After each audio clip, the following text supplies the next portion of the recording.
नमस्कार, city post live के इस खास पेशकश में आपका स्वागत है। मैं हूं श्रीकांत प्रत्युष। झारखंड से एक बड़ी खबर है, राजनीतिक गलियारे से खबर है।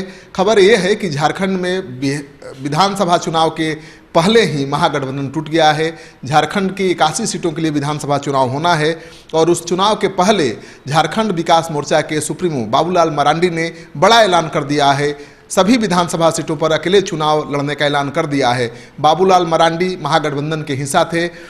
लोकसभा चुनाव में उनकी पार्टी महागठबंधन के साथ तालमेल करके चुनाव लड़ी थी।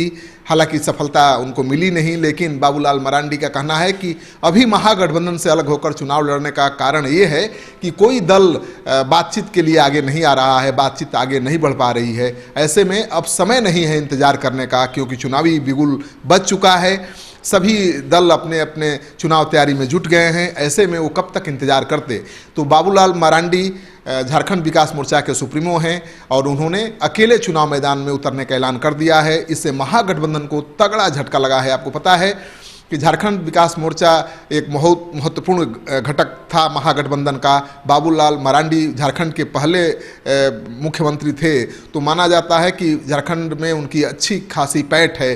पहले बीजेपी के साथ हुआ करते थे, फिर बीजेपी से अलग हुए, अपनी पार्टी बना ली और लगातार वो चुनाव लड़ रहे हैं, लेकिन उनको सफलता नहीं मिल पा रही है। महागठबंधन के साथ चुनाव लड़ते तो महागठबंधन की मुश्किल थोड़ी आसान हो जाती, क्योंकि महागठबंधन की मुश्किल बढ़ा रहे हैं वहाँ पर ओवैसी अल्पसंख्यक बहुल 12 विधानसभा क्षेत्रों से अपने उम्मीदवार उतार रहे हैं।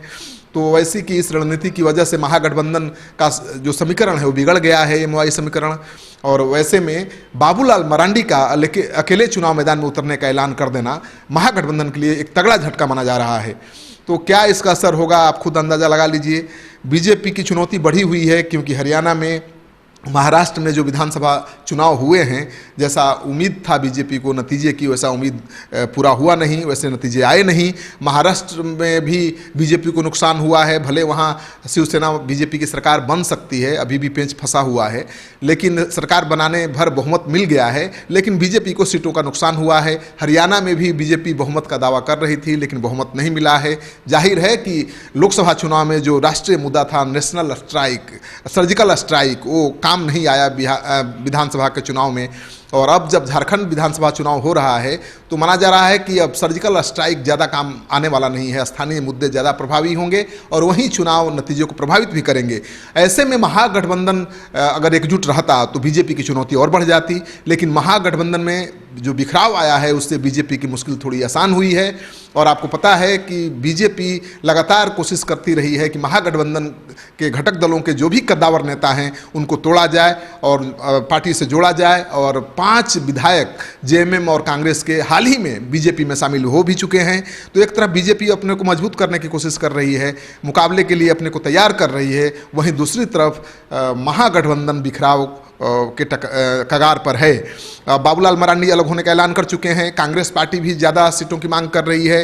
वामपंथी दलों की भी मांग 14 से ज़्यादा सीटों की है। ऐसे में शिबू सोरेन की पार्टी, यानी हेमंत सोरेन जो अभी पार्टी की कमान संभाल रहे हैं, कितनी सीटें सहयोगी दलों के लिए छोड़ेंगे, ये सबसे बड़ा सवाल है। और मुझे लगता है कि अभी जो घमासान चल रहा है महागठबंधन में, उसकी वजह से बीजेपी फायदे में रह सकती है।